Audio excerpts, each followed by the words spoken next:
What's up, guys? On this episode of Full Signal, I sat down with Doug Boneparth. He is one of the most influential financial advisors in the country, and he's the founder and president of Fide Wealth. In this conversation, we talk about the AI bubble, the AI trade losing momentum, and whether the tech sell-off is anything to worry about. And we also hear about Doug's experience mining Bitcoin in 2013, and we learn more about his new book, Money Together, which he wrote with his wife, and it is excellent. I hope you enjoy this conversation. Douglas, I wanted to get right into this recent sell-off in tech. What do you make of this, and do you see this as a real deflating of the tech trade? Yeah, let's go back to 2022. What were those drawdowns like? They were pretty harsh, right? You don't have to go too far back in time to realize that there's going to be a lot of volatility when it comes to playing with, the future, right? And where expectations are around what AI companies are going to deliver. And you go into 23 and 24 and even here in, up until now in 25 and, you just ripped your face off on the upside, right? You got multi-baggers out of, your Mag 7 stocks and you get high on that and you think it goes up forever, but got news for you. It doesn't. The volatility that you will experience in being a long-term investor on anything like this is part of the game.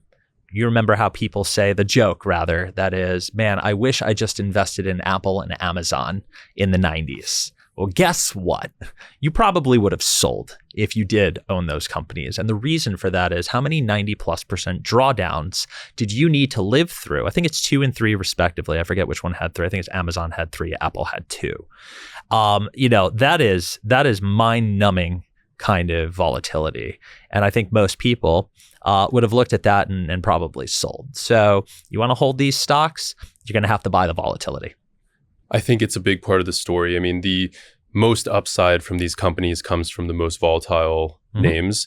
What do you make of people saying, all right, this is a sign of the bubble popping?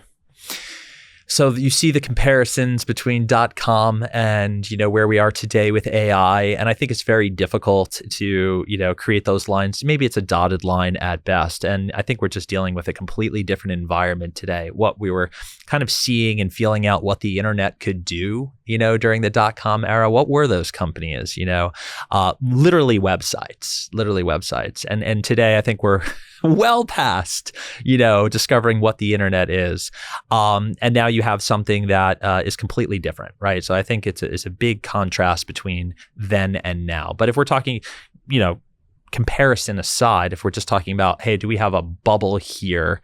And my answer would be perhaps, but I think it's a bubble in expectations and not in actual AI, because what I see is almost unlimited capital spend for the infrastructure that we will need to deliver what I think most people are expecting to have tomorrow. Let me say that another way. You might not be getting your AI robot next week. Things that create real deflationary effects in your life as a person. I'm getting some of those tools in business. And these are, straightforward stuff like your AI note takers and, summarizing meetings and kind of learning how you behave as a business person and making your life easier from a client administration side and things like that. Put hours back in my day, very deflationary of my time. But I think building a bridge from that over to the personal side, you're seeing some really cool tools. But are we really creating, deflationary effects at scale? And I think the answer is no, because the focus is on, you heard Sam Altman, he will burn how much? Trillions of dollars to get the compute power that we need to create those types of effects. And I think what we're seeing now are people coming to the realization that they need to readjust their expectations in terms of what will actually be delivered versus where that spend is and what's being developed today, which is very much on compute power, very much data center driven, and very much getting us to a place where we can get those robots, tools, whatever it is, your science fiction novels of 15 years were predicting you would have today. So I agree with you. I have found a lot of productivity increases in my own life as an individual. What do you make of people saying, okay, we are seeing broad economic or productivity increases in the economy? It sounds like you don't think that's the case yet, even though you're seeing it on an individual basis. I think that to scale that into having, effects that create ripples throughout the economy are on the horizon. But again, we're playing an expectations game. Is that tomorrow? And by the way, does that happen all at once? No. So you hear all the time, like, AI is coming for our jobs. Yeah, there are going to be a lot of jobs eliminated due to the fact that we have this kind of computer power and the ability to be efficient with our time and the tasks that we do. But, that's a phase in. There's opportunity here to not only adapt, but train yourself up in terms of how you can either create business around this. There'll be winners and losers here. I like to focus on the winner's side. I'm an optimist. So there are some probably bigger themes that will need to be addressed when you get to the point where this, creates large ripples. Well, okay, we really replaced a lot of workforce with, AI productivity. The fear is, how are we going to make money to put food on the table? Type thinking, and there'll need to be a conversation around that. I might not be the guy to have the answer and solution there, but I'm sure there are a lot of smart thinkers out there who are hopefully working on addressing that situation, because that will be something that needs to be talked about. I just don't think that's in the year 2026. I've heard Elon Musk say there's going to be a future of enormous abundance because of his Optimus robots and all these humanoid robots that are coming out. I don't really know what I think of that yet. I think we'll always need to work in some capacity. And we've seen so many technological improvements that people think will take jobs, but it's like creative destruction, right? Yeah. You always need to be working in some capacity. The red flag I see in this AI boom, and I'm very optimistic too, is this idea of circular financing. All these deals are going maybe into the same pockets over and over again. What do you think of this? Yeah, so that's, I think you see no shortage of memes around the flow of money here. Don't put them up on the screen. I don't think many of them are appropriate, but they are very funny. With that being said, this is where things can get murky, right? This is where I think smart people are concerned that if you look deep enough in terms of how the money is flowing between, some pretty specific players in the AI space, what are you going to uncover? Like, if you want to invest in OpenAI, like, just go buy shares of Microsoft. Is that like what we're saying here, given their stake? Do we believe that there's really any real winner at this time in what looks to me like a war, being waged amongst, your OpenAIs to your Perplexities and, whether that's Elon Musk and XAI, they are all fighting here, which brings us back to where the action is, the compute power, the infrastructure. Man, it must be nice to be NVIDIA, not to time stamp this interview here, but we're going to find out this week, very quickly from a sentiment, perspective. Can you imagine if it's not as, all NVIDIA has done is crush. What if, I think it goes to a point where, what if they just don't crush as much? Yeah, it's not that, did they make money this quarter? They probably made a ton of money this quarter, but like, how will that play into the greater macroeconomic theme of, sentiment's kind of in the dumps right now. Like, we don't want that to kind of layer on top of it. I think that's exactly right. And when people talk about NVIDIA, they say the stock price has gone up way too much, but their earnings, as you say, has absolutely been astonishing in the last couple of years. And that has led me to ask many people, do you think the sort of old valuation metrics we've been using, like CAPE, for example, that's a popular one, people point to it at .com levels now. Yeah. But to me, it's like these old valuation metrics are a bit 100%. Outdated. How do you think about this? I don't think it's just valuation metrics that are outdated. We see this in every, I think, avenue of our society here. I think our political system, I think our corporate governance, I think the way we run companies and manage people. I think there's a lot of old hat ways that we're still holding on to. So let's bring it back to AI companies or NVIDIA, or you look at, the money they're making, but the valuations they have. How do you put a valuation on the future? Like the literal future here. You can put a valuation on Harley Davidson, and I hope, Gen Z is into riding bikes like boomers were, but like, I always use that as a silly example because that's probably easy to evaluate. You can look at the demand, it's a product specific. You get into, microprocessors and computing power and what's supposed to give us the roads into the future, a world we maybe don't even understand will exist. And you're going to try and put a valuation on that. Again, bring it back to Sam. He's willing to burn $1 trillion. What's the valuation of that?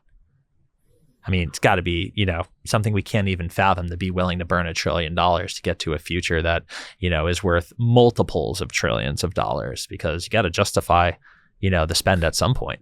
Yeah. And these big tech executives, they're not going to stop spending because they know that their peers are not going to stop spending, and they know other countries aren't going to stop spending. They're at war. Yeah. They got to win. It's this arms race. I know you're an optimist. I'm also an optimist. I think things are going to get better every year as we go on.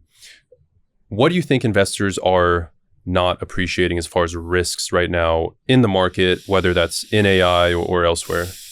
Yeah, I love that question, because it depends on what kind of investor we're talking about here. Like, I'm very privileged that I get to work with, your 30 into 40-year-olds, your Gen X, Y, and Gen Z on down. So I'm usually on the day-to-day dealing with folks who have very long investment time horizons, which gives us a lot of latitude when we think about absorbing and dealing with volatility and risk premium. So we have time on our side.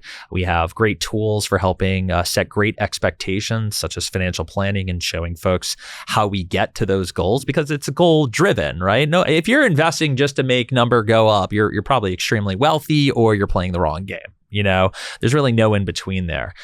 If you are working hard and you have goals that you want for yourself or your family, having a plan is probably a great thing to put into place, and that will really do the best job of setting expectations with what you need out of your investment. So, those are the types of folks I work with. I think when you're dealing with an older crowd that is looking at their portfolios because they need that money to maintain a certain lifestyle that they've come to expect and have been accustomed to, I think there is a higher degree of concern when things get wild and volatility rears its ugly head. Again, you rely on the same tools like planning, but maybe the emotions are going to run a little hotter depending on how bad the volatility is here.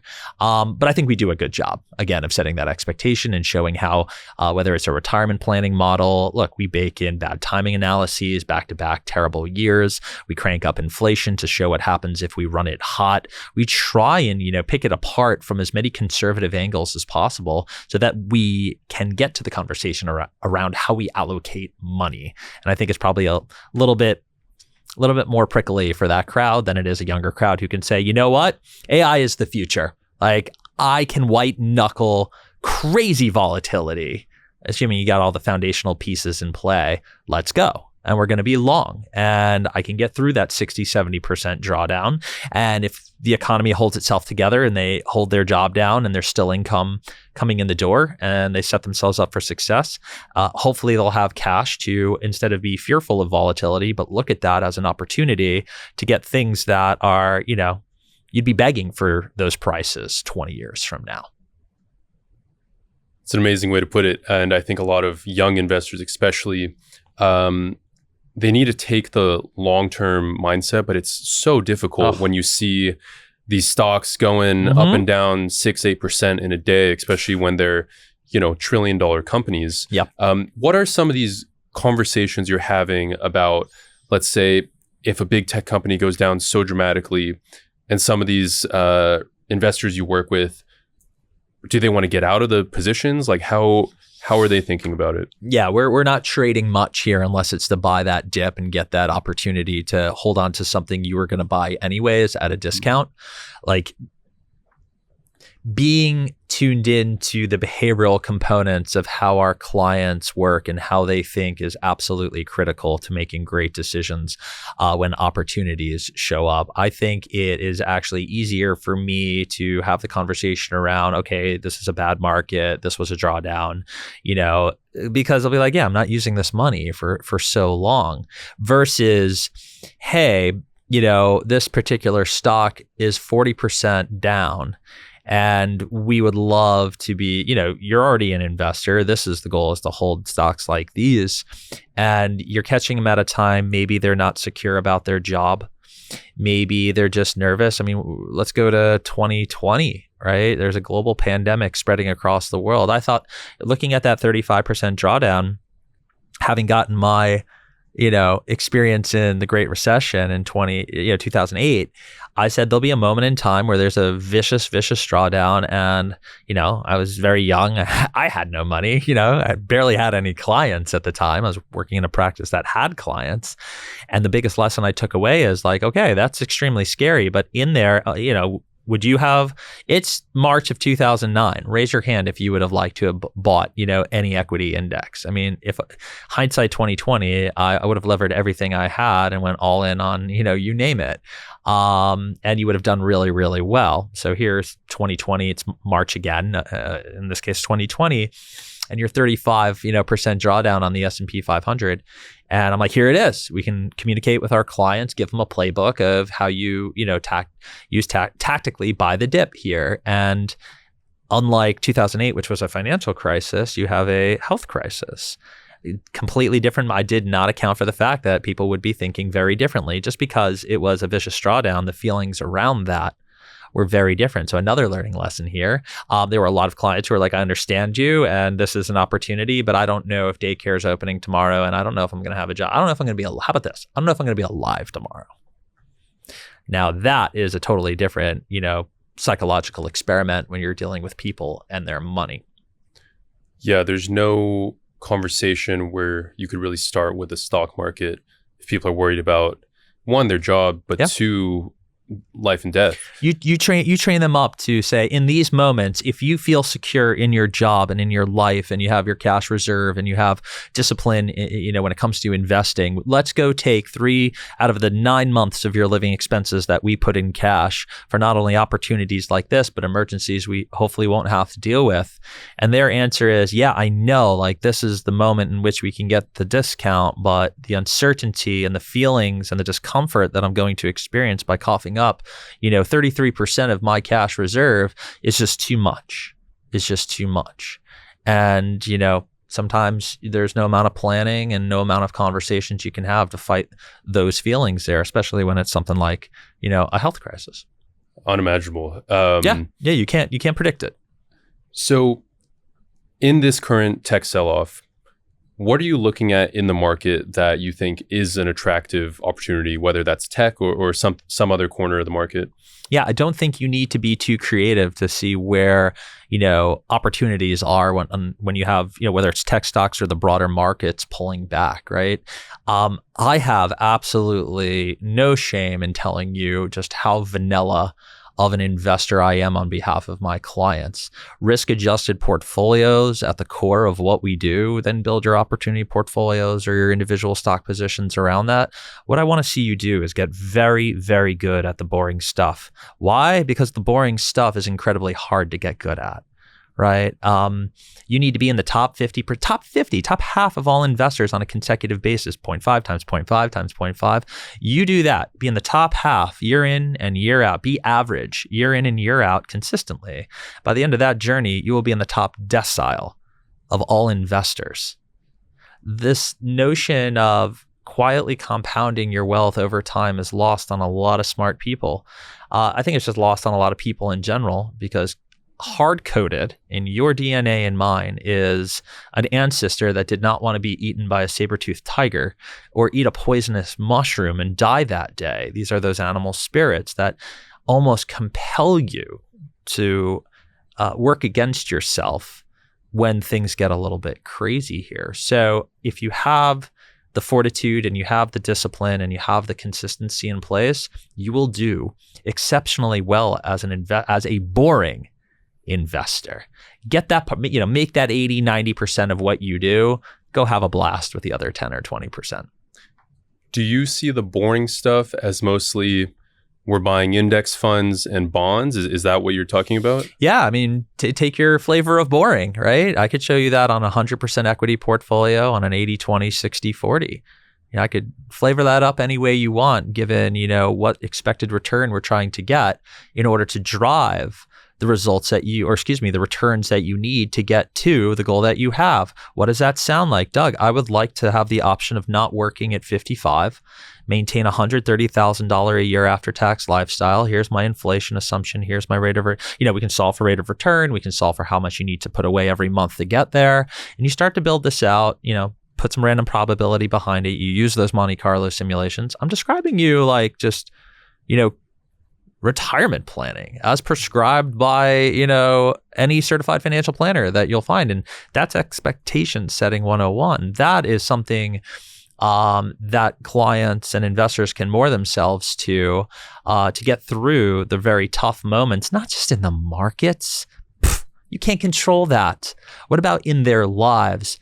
Birth, death, selling homes, buying homes, selling businesses, things that show up out of nowhere, losing jobs primarily. That's the stuff I think that keeps a lot of my clients up at night, is when the income faucet gets turned off because you can't, get the capital you need to strive towards the goals that you have, meaning invest money, accumulate assets. That's the name of the game.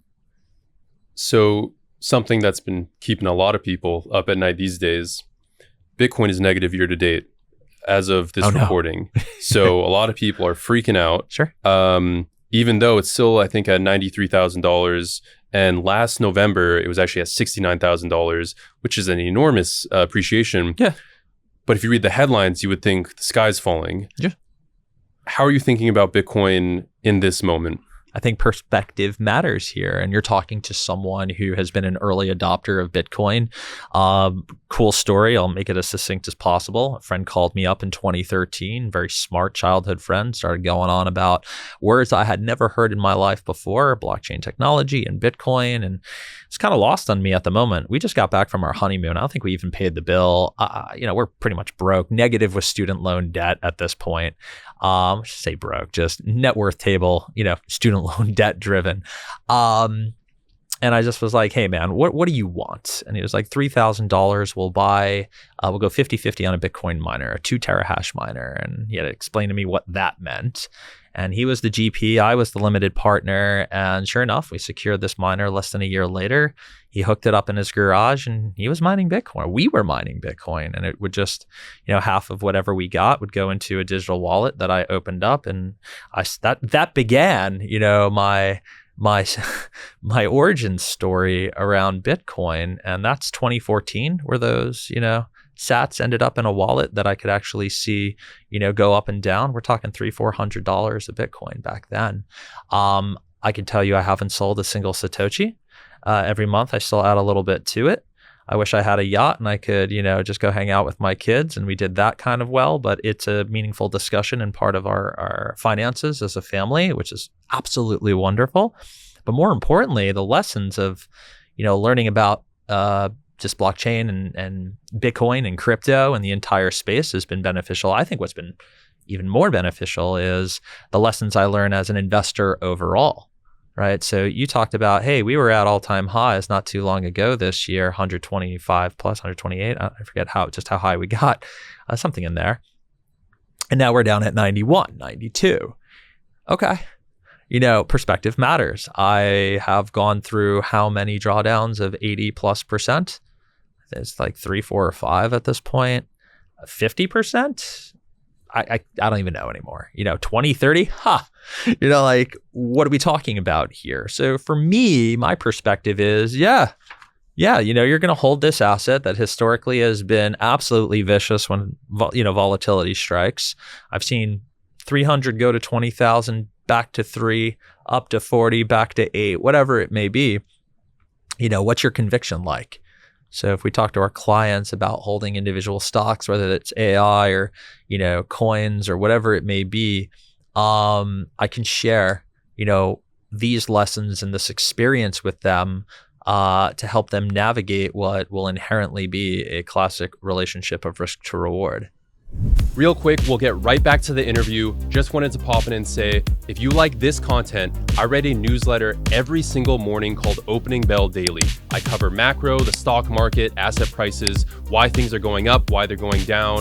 And if you want to get that for free, you can sign up at the link in the description. Let's get back to the interview. Bitcoin is the ultimate risk reward asset. And a lot of people still haven't given it maybe the credit it's earned over the years. And a lot of people still can't imagine buying it. I think that is shifting day by day. With this last dip, a few calls have come in asking maybe this is the time we add Bitcoin to these very boring risk-adjusted portfolios. And we will do our due diligence and make sure they understand what that means and the risks associated with that. before they do. But we're seeing a lot of that over the last 4 years relative to the 4 years before that. It is exponential.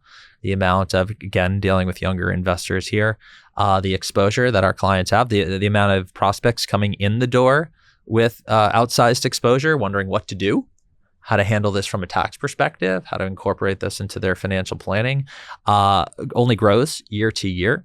And I think that's awesome. Yeah, I think that's really cool. How much allocation are these conversations about? Is it like a 1% allocation to Bitcoin, 2%, 10%? Yeah, our goal is to start having conversations or have more conversations where if we're talking a portfolio that's 80% stocks and 20% bonds, let's go with this 80-20, again, vanilla, boring type stuff that we love.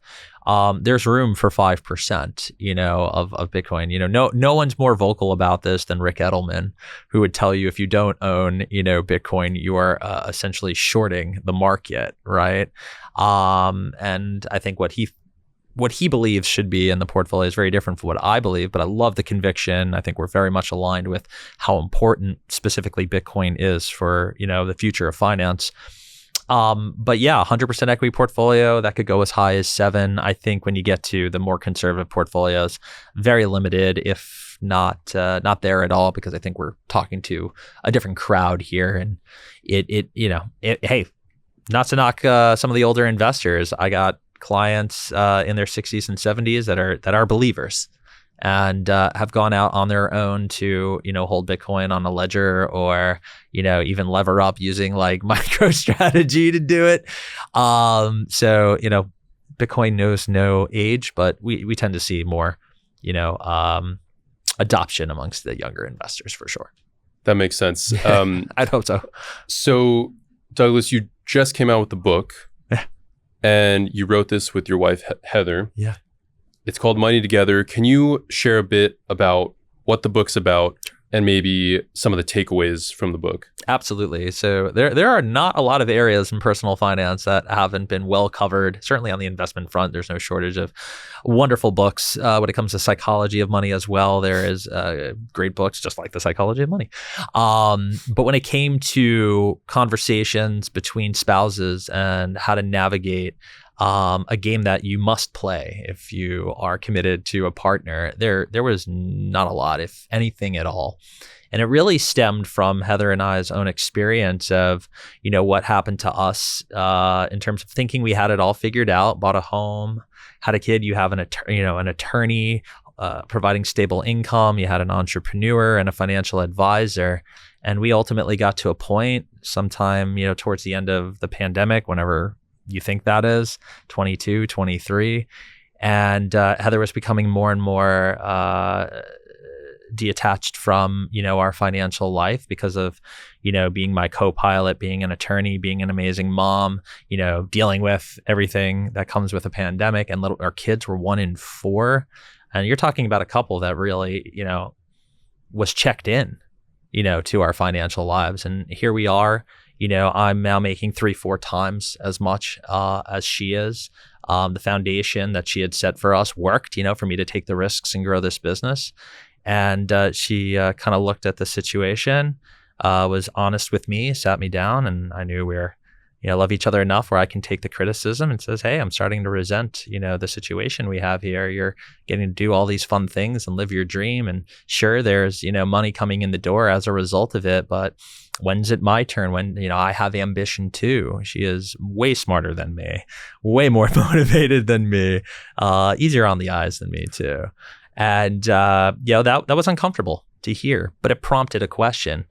If a financial advisor of 20 years and a very motivated, educated lawyer could find themselves very distant in terms of how they're talking about money, how they're acting around it, and what their, issues are around power dynamics, what's everybody else doing? And that opened the door to, wow, just how messy this area is and what a lacking there is. And the other part of it was hearing about what happens at very large banks with very large wealthy clientele.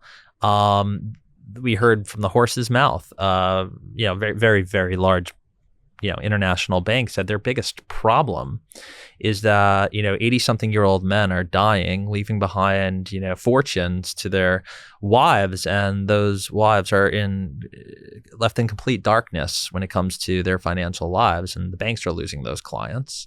I'm like, wow, all right. So we see what we've currently done here. We see what the results are.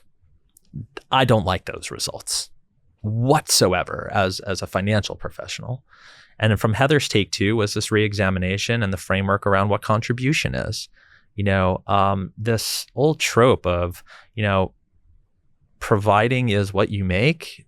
Time, everyone's time has value. Caregiving is providing.